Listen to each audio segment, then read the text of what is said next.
Good morning, survivors.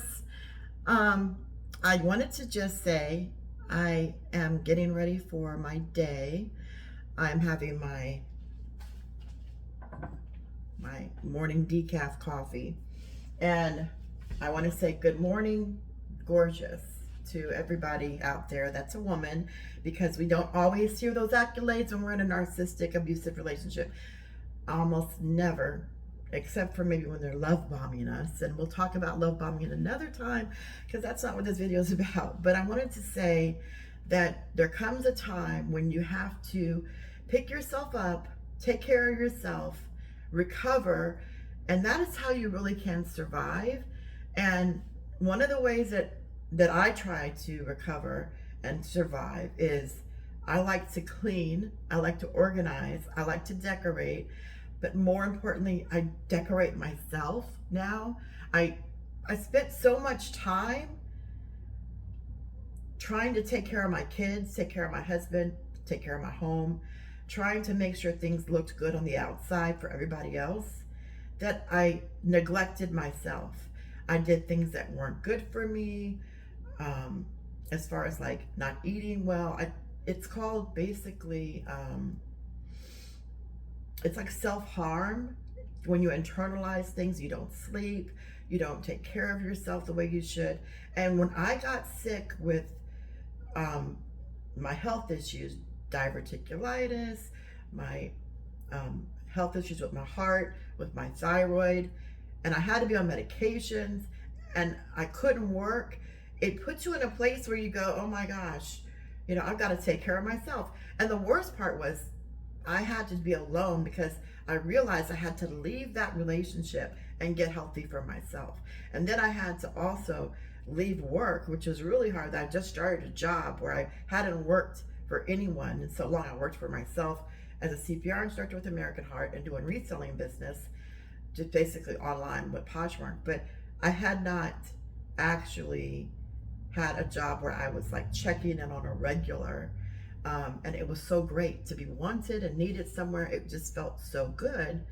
But when I was told I had to take time off to take care of myself, it was like, okay, how do I do that?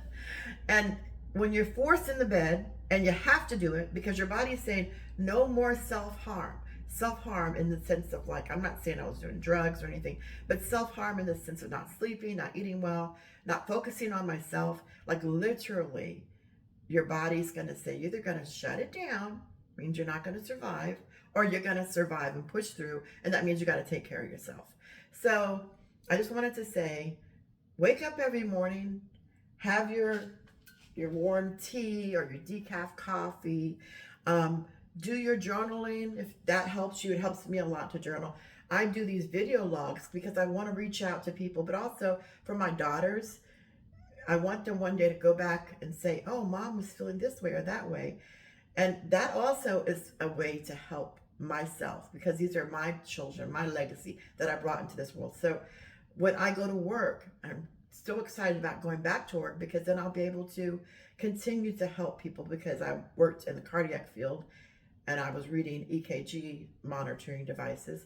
And also, I was doing CPR classes. I want to get back to doing that to give back to the community. So when you're able to do those things to help other people, it's also self-help. Doing these videos are really not something I enjoy to do because I don't like looking at myself, especially since I've gained like 100 pounds.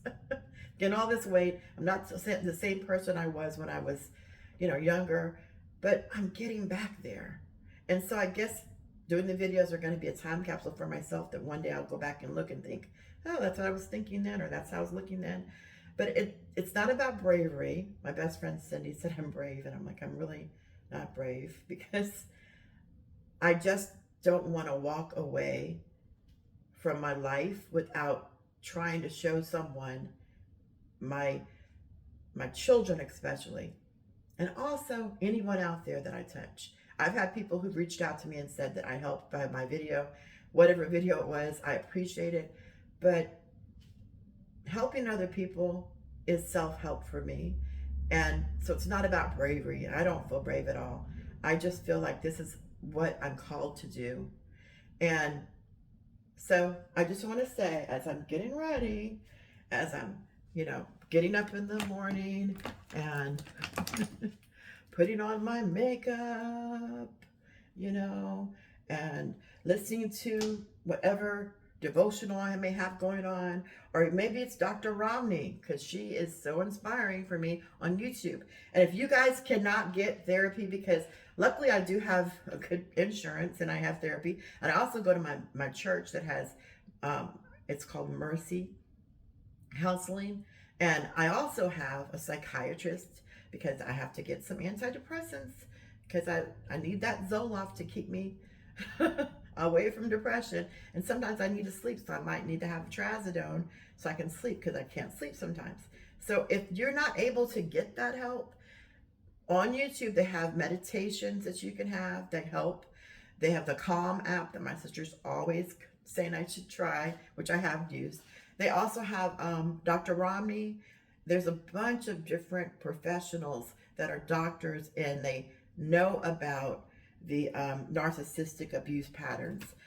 And also, don't forget, another thing you're going to do to self-help yourself is to go to the doctor, find out whatever is going on with you. Get an EKG, get a heart monitor. The CAM, Carnation Ambulatory Monitor System, is the best out there. And also, make sure that you're seeing someone about your gut, because your gut can be affected. Make sure you're seeing someone about your female organs or your male organs if you're a male. Get those tests that you needed to get done, your annual test done, your mammogram, and also include an EKG with like almost every visit you can get. Try to get EKG because you want to follow the pattern of how your heart is working. If you can get an echocardiogram as well, that's good. You want to get those baselines so you know where your heart is going every year. So remember those things as you are in your self-help recovery and as you're putting on your makeup, getting ready for your day. Remember, you are a survivor. This is a survivorship channel. If you have a story you want to tell, please put it in the comments. Please share your story. I would love to be able to interview everybody and ask them about their life and what happened with them, because I know that I'm just one of a million people who have survived narcissism and who are surviving this thing called life. While my other friend Tiffany always says, well, life is out there lifing. You got to keep on pushing through. And that's what I'm trying to do. God bless y'all. Thank you for listening to me. Thank you for hearing me. And remember, this is a survivorship channel, so let's survive this.